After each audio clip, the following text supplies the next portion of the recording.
All right, hopping back to something we talked about right at the beginning with you, and with Van Gundy perhaps souring himself with other owners. We have an audience question from I'm really. Oh, I thought it said Mopey Kanopi, but it's Mopo. I don't know how to say it. Then Mopey Kanopi would have made me a lot happier.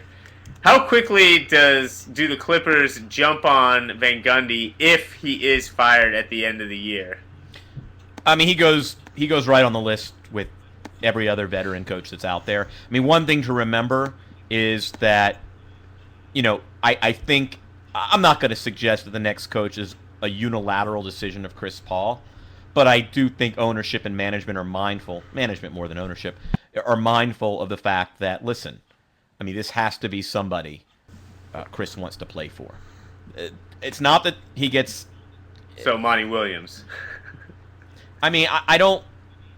It's going to be somebody that can coexist. And here's the thing about Stan: we all love him, and he would improve the Clippers, particularly defensively.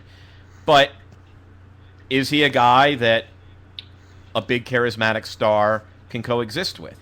And not through his own failing necessarily, but such is life in the NBA, where players make 7 times what coaches make.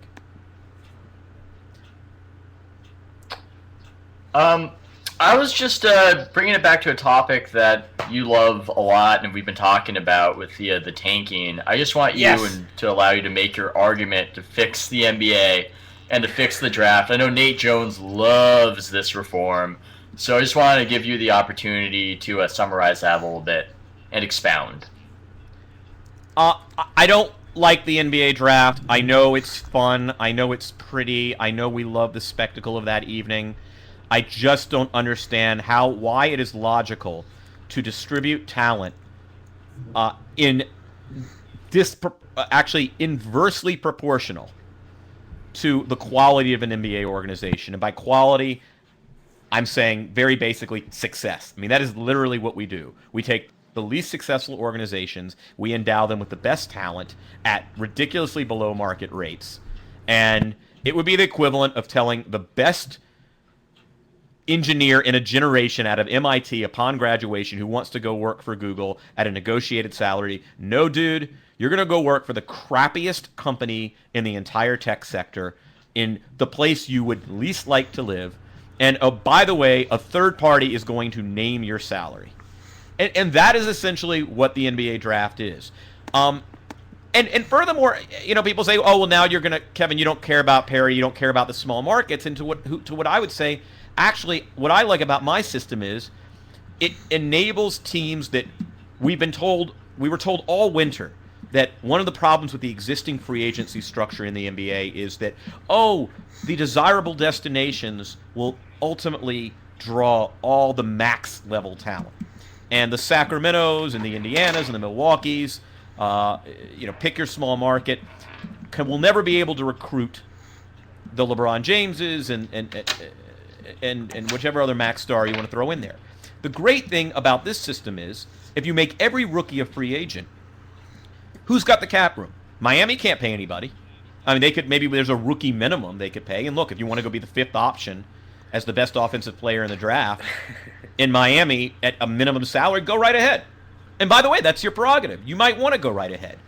You might say, you know what, I'd love to get that experience early in my career. Hell, I'll negotiate a big salary later. But my sense is if we look at the teams with cap space coming into next year, those are going to be teams, at least monetarily, who have the capacity to offer the most money. But it's an issue of fairness. It's an issue of logic. It's an issue of the only way we're ever going to get 30 competent owners. I mean, Zach, you just went off on the Maloofs a few minutes ago. Well, the only way to ensure that there aren't Maloofs is to basically say, look, if you run your organization like this, you're going to have no, discernible advantage over teams that run better. And the only way to say to teams like, we've all been basically calling the Suns idiots for the last 3 years because why didn't they trade Steve Nash when they had a chance? This is the world we live in, where a team gets punished for, keeping a legend, in his, essentially the team where whose jersey he's going to wear into the Hall of Fame. And they're idiots for doing it, for giving their fans every last drop of Steve Nash. Because why? because now they consign themselves to the 14th or 15th pick where they'll go get some Morris, next season again.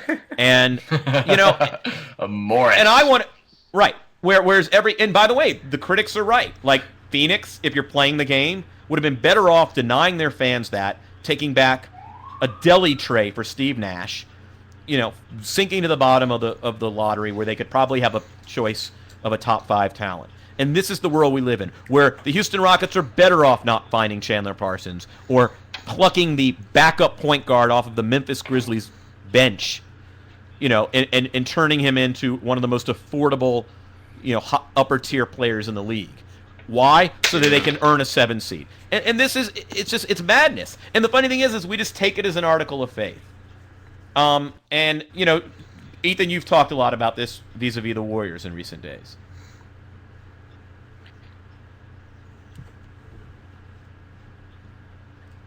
Ethan, would you care to follow? That was a lead. Oh, I didn't hear. Like, I know. It's like I didn't hear that. It's been kind of an issue. My internet's been cutting out a little bit, and I haven't been hearing everything. I guess I would follow what I believe was just said, and I hope I have a grasp on.